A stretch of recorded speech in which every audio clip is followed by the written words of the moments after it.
ஆண்டவா, எல்லாரும் எப்போவும் மன நிம்மதியோட எந்த தொந்தரவும் இல்லாமல் சந்தோஷமாக இருக்கலாம்ப்பா. ஸோ எபிசோட் ஆரம்பிக்கிறதுக்கு முன்னாடி ஒரு சின்ன ஹெட்ஸ் அப் நான் உங்களுக்கு கொடுத்துக்கிறேன். இன்னைக்கு சொல்ல வர கதையும் அவங்க சொல்கிற டிஸ்கிரிப்ஷனும் கொஞ்சம் ஆழமாக தான் இருக்கும். அதனால் பெரியவங்க முக்கியமாக நீங்கள் இந்த எபிசோட் பாருங்கள், பார்த்துட்டு உங்கள் கருத்து என்னன்னு கமெண்டில் போட மறந்துடாதீங்க. புது ஆள் சேனலுக்கு வரீங்க, ரொம்ப நன்றி. சப்ஸ்கிரைப் பண்ண மறந்துடாதீங்க. ஒவ்வொரு வியாழக்கிழமை இந்த எபிசோட் வரும். அப்போ தான் இன்னைக்குள்ள எபிசோட் கதை என்னன்னு உங்களுக்கு தெரியும். ஸோ சொல்லிட்டேன், போகலாம். ஹலோ, தூரமா கேக்குது. ரொம்ப தூரமா கேக்குதா? இருங்க வரேன். இப்ப சத்தமா கேக்குது. இப்ப சத்தமா கேக்குதா? வேற ஒண்ணுல மைக் தொண்டை கிட்ட வச்சிட்டேன். Okay. Thank you so much. மறக்க முடியுமா பாட்காஸ்ட் காலரா வந்ததுக்கு. ஓகே. ஆல்ரைட், சொல்லுங்க உங்க வாழ்க்கையில அந்த மறக்க முடியாத சம்பவம் என்ன? What happen? நான் ரொம்ப சோம்பேறிப்படுவேன். ஸ்கூல்லலாம் பாடம்லாம் செய்ய மாட்டேன். அம்மா ரொம்ப ஏசுவாங்க. அப்ப என்ன பண்ணிடுவேன், என் ஃப்ரெண்ட்ஸ் கிட்ட எல்லாம் போய் சொல்லுவேன், இந்த மாதிரி எங்க அம்மா ரொம்ப கெட்டவங்க, என்ன ரொம்ப அடிப்பாங்க, அந்த மாதிரிலாம் சொல்லுவேன். ஏன்? நான் ரொம்ப பாட செய்ய மாட்டேன், எங்க அம்மா அடிப்பாங்க. உங்க அம்மா அடிச்சதுனால ஊர் பூரா போய் உங்க அம்மா கேட்டாங்கன்னு சொல்லிட்டீங்களா? என்னன்னா என்னோட கவுன்சிலிங் டீச்சர்ஸ்லாம் கால் பண்ணி எங்க அம்மாட்ட சொல்லிடுவாங்க, உங்க பிள்ளை பாடம்லாம் செய்ய மாட்டேது அப்படின்னு. அப்ப வீட்ல இருந்து எனக்கு பூஜை நடக்கும். பூஜைனா அடிதடி உத. ஆமா. அந்த டைம்ல எனக்கு பேக்கப் பண்ற ஒரே ஆளு என்னோட மாமா. மாமா ரொம்ப சயாங்கா இருப்பாங்க. சோ எங்களுக்கு மேமா அப்பா இல்ல, அதனால மாமா மேல ரொம்ப சயாங்கா இருந்தோம். அப்புறம் அவங்க என்ன பண்ணுவாங்கன்னா, எனக்கு எப்பயுமே பேக்கப் பண்ணுவாங்க அம்மாலாம் அடிக்கும் போது, அந்த மாதிரிலாம் செய்யும் போது. அப்போ ஒரு நாள் என்ன பண்ணுவாங்க, எனக்கு போன் சிம் கார்டு அந்த மாதிரிலாம் வாங்கி கொடுத்தாங்க. யாரு? மாமா எனக்கு வாங்கி கொடுத்தாங்க. எனக்குன்னு own phone, own sim card. எத்தனை வயசுல உங்களுக்கு போன் வாங்கி கொடுத்தாங்க? 11 வயசுல உங்களுக்கு போன் வாங்கி கொடுத்தாங்களா? ஆமா, போன் வாங்கி கொடுத்தாங்க. அப்புறம் அவர் என்ன பண்ணாருன்னா, அவரோட நம்பர் அவர் அந்த போன்ல பேபி அப்படின்னு சேவ் பண்ணி எனக்கு கொடுத்தாங்க. என் நம்பர் தான் போன்ல ஃபர்ஸ்ட் இருக்கணும் அப்படின்னு. இருங்க, மாமா என்னன்னு சேவ் பண்ணாங்க போன்ல? உங்க பேரை? என் பேர் இல்ல, அவங்க பேரை பேபின்னு சேவ் பண்ணி என் போன் என்கிட்ட கொடுத்தாங்க. அப்போ எனக்கு தெரியல, அந்த அளவுக்கு எனக்கு மூளை வேலை செய்யல. அப்புறம் ஒரு நாள் என்ன பண்ணாங்க, என்ன டீசர்ட் ஷாப் கூட்டி போனாங்க. அதுதான் ஃபர்ஸ்ட் டைம் அவங்க என்ன தனியா டீசர்ட் ஷாப்புக்கு கூட்டி போறது. டீசர்ட் ஷாப் இல்ல, சாப்பிடவே வெளியே கூட்டி போறது. என்ன ஷாப் சொன்னீங்க? T-shirt shop. அவங்க டீசர்ட் ஷாப் கூட்டி போனாங்க. பேசஞ்சர் சீட்ல தான் உட்கார்ந்து. அவங்க என்ன பண்ணாங்க, சாப்பிட்டு முடிச்சு வீட்டுக்கு கூட்டி போகும்போது நார்மலா பேசிக்கிட்டே இருந்தாங்க. பேசிக்கிட்டே இருக்கிறப்போ கை வச்சாங்க. கை வச்சு பிரஷர் கொடுத்து ஆரம்பிச்சாங்க. அப்புறம் நான் சொல்றேன், எனக்கு வலிக்குது மாமா அப்படின்னு சொல்றப்ப அவங்க என்ன பண்றாங்க, இல்ல மாமா சும்மா தான் பண்றேன் அப்படின்னு சொல்லிட்டு என்னோட பிரைவேட் கிட்ட. அப்போ நான் சொல்றேன், மாமா ஸ்டாப் பண்ணுங்க, வேண்டாம் எனக்கு வலிக்குது அப்படின்னு. எனக்கு கொஞ்சம் கண்ணு கலங்கணும்னு அவங்க பயந்துட்டாங்களா என்னன்னு தெரியல. ஓகே மாமா சும்மா தான் பண்ண அப்படின்னு சொல்லிட்டு என் கையில ஒரு லாலிபாப் கொடுத்துட்டு, நீ வீட்டுக்கு போ, நீ அம்மாட்ட எல்லாம் சொல்லக்கூடாது அப்படின்னு சொல்லி அனுப்பிச்சிட்டாங்க. அப்புறம் இதே மாதிரி இன்னொரு நாள் பாப்பியூல கூட்டி போறாங்க. வா, உனக்கு மாமா புக் வாங்கி கொடுக்குறேன் அப்படின்னு கூட்டி போறாங்க என்ன.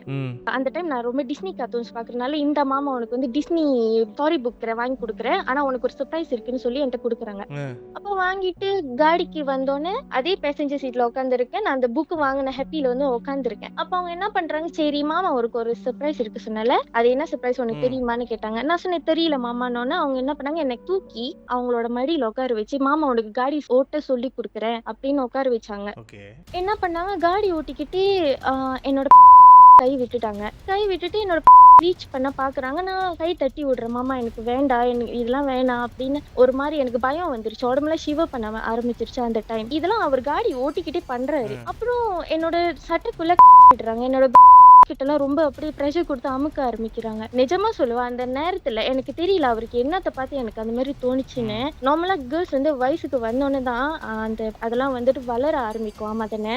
எனக்கு அந்த டைம் ஒண்ணுமே இல்ல, அவர் என்னத்தை பார்த்து எனக்கு அந்த மாதிரி பண்ணாருன்னு எனக்கு இப்ப வரைக்கும் தெரியல. அப்புறம் அவங்க என்ன பண்ணாங்கன்னா, சாரி, என்னை திரும்பி பேசஞ்சர் சீட்ல உட்கார வச்சுட்டாங்க. உட்கார வச்சு வீட்டுக்கு கூட்டி போனாங்க. அப்புறம் ஸ்டாப் பண்ணிட்டு அதே மாதிரி லாலிபாப் கொடுத்துட்டு, நான் sorry. It's okay. Take your time. அதே மாதிரி அம்மாட்ட சொல்லாத. இந்த தடவை என்ன சொன்னாங்கன்னா, நான் உன்னை ஏதாச்சும் பண்ணிடுவேன், இந்த மாதிரி போய் சொல்லாத அப்படின்னு சொல்லிட்டாங்க. அப்புறம் ஃபியூ டேஸ் கழிச்சு எனக்கு டெக்ஸ்ட் பண்ணாங்க, இந்த மாதிரி come we watch Tamannaah together அப்படின்னு. எனக்கு அந்த டைம் புரியல. மூவிஸ்னா என்ன அப்படின்னு எனக்கு தெரியல. நான் கொஞ்ச நேரம் பிளாங்கா இருந்தேன். அதுக்கப்புறம் அவரே அனுப்புனாரு. அந்த டைம் வந்துட்டு அந்த delete from everyone அந்த ஃபீச்சர் ஒன்னும் வரல WhatsAppல. Come we watch together அப்படின்னு சொல்றாங்க. நான் blur ஆயிட்டு உட்காந்துருக்கேன். அதுக்கப்புறம் அவர் அனுப்புறாரு, சாரி மாஸ் wrongly sent அப்படின்னு அனுப்புறாங்க.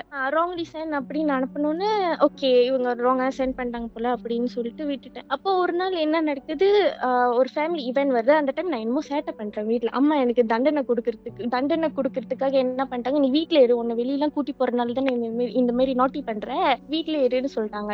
அப்புறம் என்ன பண்றாங்க, அத்தை வந்து ஃபர்ஸ்ட் போயிட்டாங்க. மாமா வந்து ஈவென்ட் கலந்துக்க மாட்டேன்னு சொல்லிட்டாங்க போல. அத்தை வந்து அம்மாட்ட ஹெல்ப் கேக்குறாங்க, இந்த மாதிரி நீ சாப்பாடு எடுத்து போயிட்டா அவருக்கு கொடுத்துருங்க, அப்புறம் நீங்க ஈவென்ட்க்கு வாங்க அப்படின்னு. நான் அதை என்னன்னு கூட்டி போக மாட்டேன்னு சொல்லிட்டாங்களே, ஸோ என் கையில சாப்பாடு கொடுத்துட்டு மாமா கிட்ட போய் மாமா கூடயே இரு, நான் அம்மா ஈவென்ட் முடிஞ்சு வந்து கூட்டிக்கிறேன்னு எங்க சொல்றாங்க, அவரோட வீட்டு வாசல்ல இறக்கி விட்டு அங்க சொல்றாங்க. ஓகே இருங்க, இப்போ நீங்களும் அம்மா மாமா வந்து ஒண்ணா தங்குறீங்களா?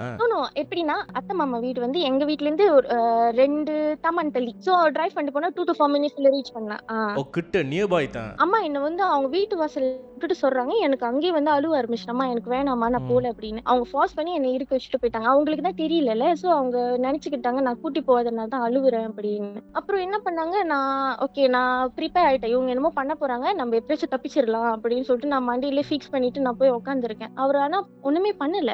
என்ன பண்ணாங்கன்னா, சாப்பிட்டுட்டு சிங்க் கிட்ட போயிட்டு ஹேண்ட் வாஷ் பண்ணிட்டு என்ன கூப்பிட்டாங்க, வா மாமாக்கு ஹெல்ப் பண்ணு, டப்பை வாஷ் பண்ண ஹெல்ப் பண்ணு அப்படின்னு.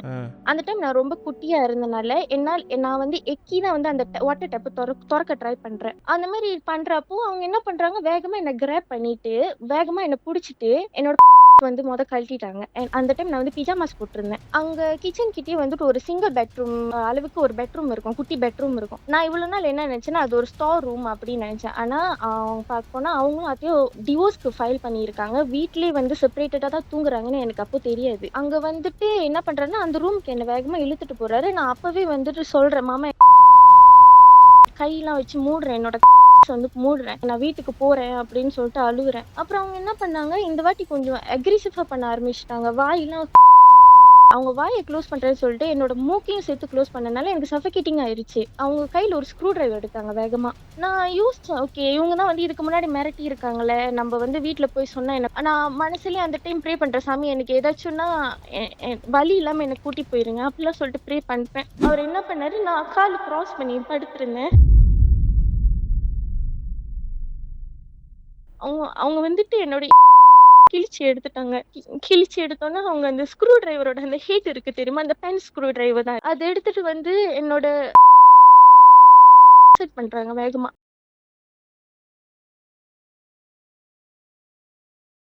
எப்படி நான் டிஸ்கிரைப் பண்ணுவேன்னா, எனக்கு வயிற்று வலின்னு சொல்ல முடியாது, அது ஒரு மாதிரி வலிச்சிச்சு.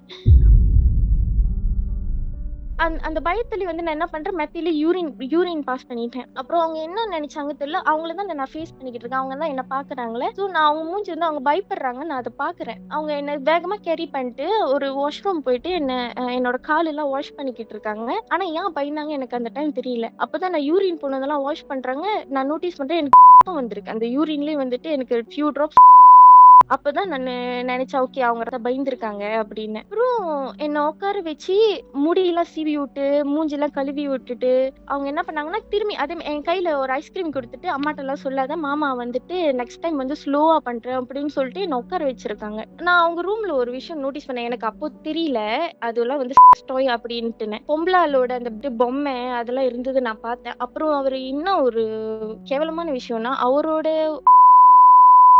அவரே வந்து போட்டோ எடுத்து ரூம்ல ஒட்டி வச்சிருக்காரு. சில பிக்சர்ஸ் அதெல்லாம் வந்து ஒட்டி வச்சிருந்தாரு ரூம் ஃபுல்லா. நான் அதுக்கப்புறம் வந்து வீட்டுக்கு அம்மா வந்து கூட்டிட்டு போயிட்டாங்க. நானும் வந்துட்டு அதுக்கப்புறம் ஒண்ணுமே சொல்லல. 2 டேஸ்க்கு அப்புறம் அம்மா வாஷிங் மிஷின்ல வந்துட்டு சட்டை அதெல்லாம் போடும்போது என்னோட பிளட் இருக்கிறது நோட்டீஸ் பண்றாங்க. நோட்டீஸ் பண்ணா அவங்க என்ன நினைச்சுக்கிட்டாங்க, நான் வயசுக்கு வந்துட்டேன் அப்படின்னு நினைச்சுக்கிட்டாங்க. அப்புறம் அவங்க சொந்தக்காரங்க எல்லாத்தையுமே கூட்டிட்டு வந்து எல்லாருமே சீர்தட்டோட வீட்டுக்கு வந்துட்டாங்க. என்ன சேலை கட்டி வீட்டுக்குள்ள உட்கார வச்சுட்டாங்க. நானும் யாருக்கிட்டயுமே சொல்லல இது இதனாலதான் அப்படின்னு. அது அப்படி நான் மறைச்சிட்டேன், சொன்னா பிரச்சனை வந்துருமோன்னு. என்ன ஒரு விஷயம்னா, அந்த மாதிரி சீர்தட்டு எடுத்து வந்ததுல அவரும் வந்து சீர்தட்டு எனக்கு எடுத்துட்டு வந்து வச்சுட்டு மாமா இனிமே உன் கூடவே இருக்கு அப்படின்னு சொல்லிட்டு எல்லாரும் முன்னுக்கும் சொல்லிட்டு போறாரு. கேட்கிற மாதிரி ஏன்னா யாருக்கும் தெரியாது, நான் யாருக்கிட்டையும் சொல்லலையே. அப்புறம் உண்மையா பார்க்க போனா நான் ஃபார்ம் 1 அந்த டைம்னா வந்து எனக்கு உண்மையாவே பீரியட்ஸ் வந்துச்சு. ஸோ எனக்கு ஒரு கில்ட் வந்துருச்சு.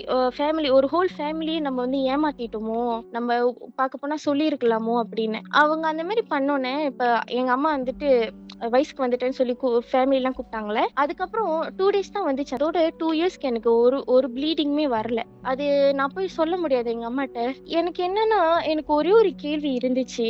ஏன் அவர் வந்துட்டு அவர் நெனச்சிருந்தாருன்னா ஆமா தானே. பட் ஆனா அவர் பண்ணல. ஸ்க்ரூ டிரைவர் எடுத்து என்ன எக்ஸ்பெரிமெண்ட் பண்ண மாரி இருந்துச்சு. அந்த அந்த விஷயம் அவர் பண்ணது. அதுதான் என்னால இப்ப வரைக்கும் ஒரு விஷயம் மறக்க முடியாத ஒரு விஷயம். நான் இந்த விஷயம் ஓப்பன் அப் பண்ணது வந்து லாஸ்ட் இயர் அம்மா கிட்ட. பட் ஆனா அவர் இந்த மாரி தப்பா நடந்துக்கிட்டாரு மட்டும் தான் சொன்னேன் தவிர, இந்த ஸ்க்ரூ டிரைவர் விஷயம் வரைக்கும், அப்புறம் அவர் வந்து அந்த பீரியட் விஷயம் வரைக்கும்லாம் நான் அம்மாட்ட ஷேர் பண்ணல. நான் ஷேர் பண்ண 4 பேரு என்னோட கொலீக்ஸ் மட்டும் தான். ஓகே, நீங்க அம்மா கிட்ட சொல்லும்போது அதுக்கப்புறம் என்னாச்சு? அம்மா அவர ரீச் பண்ண ட்ரை பண்ணாங்க. ஆனா வந்து அப்புறம் தான் எங்களுக்கு தெரிய வந்துச்சு. அவரு சம்திங் ஒரு ட்ரக் கேஸ்ல வந்துட்டு ஜெயில்ல இருக்காரு அப்படின்னு. பட் உங்களுக்கு நடந்தது எதுவுமே அத்தைக்கு தெரியாது. யாருக்குமே தெரியாது. இப்ப அத்தைனா அம்மா சைடா உங்களுக்கு அவங்க? ஆமா. இவர் வந்து என்னோட சொந்த மாமா. இந்த மாதிரி இன்சிடென்ட் நடந்ததுக்கு அப்புறம் லைக் சீர்தட்டு வீட்டுக்கு வந்து உங்க கூடவே இருப்பேன்னு சொன்னாங்களே, அதுக்கப்புறம் அவர் ஏதாச்சும் கான்டாக்ட் பண்ண ட்ரை பண்ணாரா? நான் என்ன பண்ணேன்னா, என்னோட பாட்டி வீட்டுக்கு போயிட்டேன். ஸோ நான் பாட்டி வீட்டுக்கு போய் நான் ஸ்டடீஸ் கண்டினியூ பண்ண ஆரம்பிச்சிட்டேன். நான் மினிமம் அங்க இருந்து வந்துடணும் அப்படின்னு இருந்து வந்துட்டேன். அம்மா கிட்ட சொல்லும்போது அம்மா என்ன சொன்னாங்க? ரொம்ப வருத்தப்பட்டாங்க. அந்த டைம் வந்துட்டு நம்ம புரிஞ்சிக்கலையே அப்படின்னு சொல்லிட்டு ரொம்ப வருத்தப்பட்டாங்க. அந்த எல்லாம் பார்த்து அந்த டைம் ஏன் வந்து நான் கேட்கல, கேட்டிருக்கலாமே, அந்த 2 நாள் வந்து ரூம்குள்ளேயே இருந்தனே, அந்த மாதிரி வந்துட்டு அவங்க யோசிக்க ஆரம்பிச்சிட்டாங்க. பாசமா யார் வந்து பேசினாலுமே என்னால பேச முடியாது. என் மண்டியில நேரா வருது அந்த ஸ்க்ரூ டிரைவர் தான். அது ஒரு கியூரியாசிட்டி. ஒரு வயசு வந்தோடனே, ஒரு மெச்சூரிட்டி வந்தோடனே நான் யோசிக்க ஆரம்பிச்சிட்டேன். எவ்வளவு கேசஸ் பாக்குறோம், இது என்ன ஸ்க்ரூ டிரைவர் புதுசா, என்ன எக்ஸ்பெரிமெண்ட் ஏதோ ட்ரை பண்ணாங்களோ அப்படின்னு நான் யோசிக்க ஆரம்பிச்சிட்டேன். அதுக்கப்புறம் இந்த நாங்க யூசுவலி வந்து ஃபேமிலியில வந்து ஒன்ஸ் இன் இயர் வந்து வெக்கேஷன் செய்வோம், தூரமா போறது அந்த மாதிரி. அதுக்கெல்லாம் அவங்க வருவாங்க. ஆனா இதுக்கு நடந்ததுக்கு அப்புறம் அவராவே அதுக்கு ஜாயின் பண்ணலையான்னு எனக்கு தெரியல. மேபி டிவோர்ஸ் பண்ணிட்டாங்க, செப்பரேட் ஆயிட்டாங்க சொல்லிட்டு வரலையா என்னன்னு இப்ப வரைக்கும் தெரியல. அவங்களுக்கு மொத்தம் 4 பையனுங்க இருக்காங்க. சோ அந்த 4 பையனுங்களும் அன்னைக்கு வீட்ல இல்ல. அன்னைக்கு வீட்ல இல்ல. அன்னைக்குன்னு பார்த்தா அவங்க 4 பையனுங்களுமே வீட்டுல இல்ல. எல்லாத்தையுமே கூட்டி போயிட்டாங்க. இப்போ என்னன்னா, எனக்கே வந்து நான் நிறைய கதைலாம் கேட்டிருக்கேன். இந்த அளவுக்கு வந்து ஒரு ஒரு மனசை வந்து பண்ணுவானா, ரியாக்ட் பண்ணுவானான்னு இப்போதான் நான் கேள்விப்படுறேன். அண்ட் தென் இன்டென்ஷன் என்னன்னு எனக்கும் அந்த கொஸ்டினா இருக்கு. நான் வருத்தப்பட்டு நிறைய தடவை அழுதுருக்கேன். எனக்கு இந்த பார்த்து எல்லாரும், ஏன்னா நான் அப்பா சைடு வந்து நான் தான் வந்து மூத்த பேரப்பிள்ளை. ஸோ அவங்களாம் ரொம்ப செய்யாங்க. எல்லாமே சீர்தட்டுல எடுத்துட்டு வந்து ஒரு பியூபர்ட்டி செரமனியை ஒரு திருவிழா மாதிரி செஞ்சாங்க. அவங்களெல்லாம் நான் ஏமாத்திட்டனும் ஒரு கில்ட் வந்துருச்சு. அந்த டைம் நான் சொல்லியிருந்தேன்னா அட்லீஸ்ட் அவங்க கண்டிச்சிருப்பாங்க, அவரை போயிட்டு ஏசிருப்பாங்களோ, ஏதாச்சும் பிரச்சனை நடந்தாவது எல்லாருக்கும் தெரிஞ்சிருக்கும். நான் அதை சொல்லியிருக்கலாமோ, ஏன் நம்ம வந்து அமைதியா இருந்துட்டோம் அப்படின்னு சொல்லிட்டு எனக்கு இப்போ வரைக்கும் ஒரு வருத்தம் இருக்கு. நீங்க சொன்னீங்க அம்மா கிட்ட வந்து முழு கதை இன்னும் சொல்ல தானே? சொல்லல. ஆமாங்க. அதுக்கு காரணம் ஏதாச்சும் இருக்கா, ஏன் இன்னும் வரைக்கும் சொல்லலன்னு? இப்ப நான் இந்த சின்ன விஷயம் சொன்னதே அவங்க வருத்தப்பட்டு அழுவ ஆரம்பிச்சிட்டாங்க. நான் இவ்வளவு டீட்டெயிலா சொன்னேன்னா அவங்களால தாங்கிக்க முடியாது. கண்டிப்பா அம்மாட்ட சொல்லணும்னு எனக்கு தைரியம், அவங்களால ஏத்துக்க முடியாதுன்னு ஒரு பயம், அவ்வளவுதான். மித்தபடி ஓப்பனா பண்ணிடுவேன் இப்ப நான் சொன்னா கூட. என்ன நீங்க கேட்டீங்கன்னா it's better to tell your mom what நீங்கள் என்ன வென் த்ரூ பண்ணீங்கன்னு. நீங்கள் மேலோட்டமாக வந்து சில விஷயம் மறைச்சிட்டு வருத்தப்படுவாங்க. ஆஃப்கோர்ஸ் கண்டிப்பாக வருத்தப்படுவாங்க. இந்த மாதிரி விஷயம் சொந்த பிள்ளைக்கே நடந்தது, எப்படி நான் வந்து அந்த இடத்துல இருந்து எதுவுமே பண்ணல, அந்த வருத்தம் இருக்கும். பட் அட்லீஸ்ட் நீங்கள் ஓப்பனாக பண்ணி எல்லாத்தையும் சொல்லிட்டீங்கன்னா அவங்களே சில விஷயம் கண்டுபிடிக்கிறதோட அது இன்னும் பெரிய ஒரு வருத்தத்தை அவங்களுக்கு இன்னும் கொடுக்கும். ஏன் நீ என்கிட்ட மறைச்ச, அப்போ நீ ஏன் மேல் நம்பலையா? இப்போ நீங்கள் பாருங்கள், இந்த விஷயத்தை நீங்கள் வந்து அம்மா கிட்ட சொன்னீங்களா, அம்மா வந்து வருத்தப்பட்டாங்களே, அப்போ இன்னவே வந்து அம்மா அண்டர்ஸ்டாண்ட்ஸ் நீங்கள் என்ன கோ த்ரூ பண்ணியிருக்கீங்கன்னு. இப்போ நீங்கள் இதை வருத்தப்படுறதுன்னு நினச்சிக்கிட்டு அப்போ இன்னும் அவங்க இன்னும் உங்கள் மேலே வருத்த தான் படுவாங்க. ஏன் நீ என்கிட்ட சொல்லிக்கலாமா, அப்போ என் மேலே உனக்கு நம்பிக்கை இல்லையான்னு. அது இன்னும் அம்மாக்கு கஷ்டம் கொடுக்கும்ல.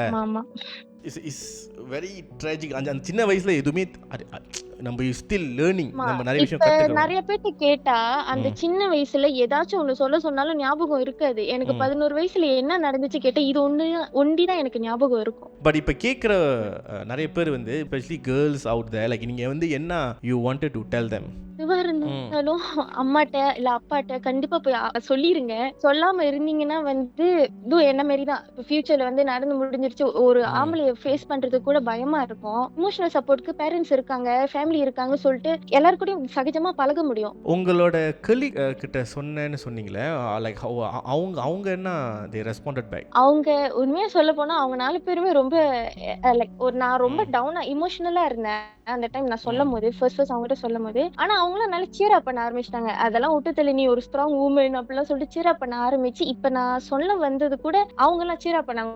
ஓகே நீ போய் சொல்லு, நீ இந்த தடவையாச்சும் ஓப்பன் அப் பண்ணு. அவங்க 4 பேர் இருந்தனால தான் நான் இப்ப உங்ககிட்ட வந்து பேச முடிஞ்சிச்சு. இது ரொம்ப இந்தியன் ஃபேமிலிக்குள்ள வந்து நான் பார்க்குற ஒரு விஷயம். அதாவது அவங்க சொந்தக்காரங்களோ இல்லை சொந்தக்காரங்க முறையில் யாராச்சும் வந்து இந்த மாதிரி தப்பா கேர்ள்ஸ் மேலே நடந்துக்கும் போது அவங்க ஏன் ஓப்பனாக பண்ண மாட்டாங்கன்னா இது ஃபேமிலிக்குள்ள ஏதாச்சும் ஒரு பிரச்சனை வந்துருமோ. ஏன்னா இப்போ நானுமே அதுக்கு தான் பயந்தேன். இப்போ பாருங்க, இப்போ நீங்க வந்து இது வந்து உங்களோட அம்மாவோட சொந்த தம்பி ஆமாவா? ம், இப்போ சொன்னோமா இதனால வந்து குடும்பத்தில் பிரச்சனை வந்துருமோ அந்த ஒரு பயத்தினால நிறைய கேர்ள்ஸ் வந்து நிறைய கோ த்ரூ பண்ணி அப்படியே வந்து அடக்கி வச்சிருக்காங்க. அப்புறம் ரொம்ப வருஷம் கழிச்சு தென் தேல் ரிக்ரெட், ஐயோ நான் அப்பயே சொல்லியிருக்கணும், நான் அப்பயே ஓப்பனாக பண்ணியிருக்கணும். So it's better. இப்போ நீங்கள் கேட்குறவங்களுக்கு வந்து இவங்க சொன்ன மாதிரி ஜஸ்ட் டெல் என்ன நடந்துச்சு. சின்ன ஒரு விஷயம் உங்களுக்கு தப்பாக தோணுச்சுன்னா கூட போய் அம்மா அப்பா கிட்ட போய் சொல்லுங்க. அம்மா அப்பா சொல்றதோட அம்மா கிட்ட போய் சொல்லுங்க.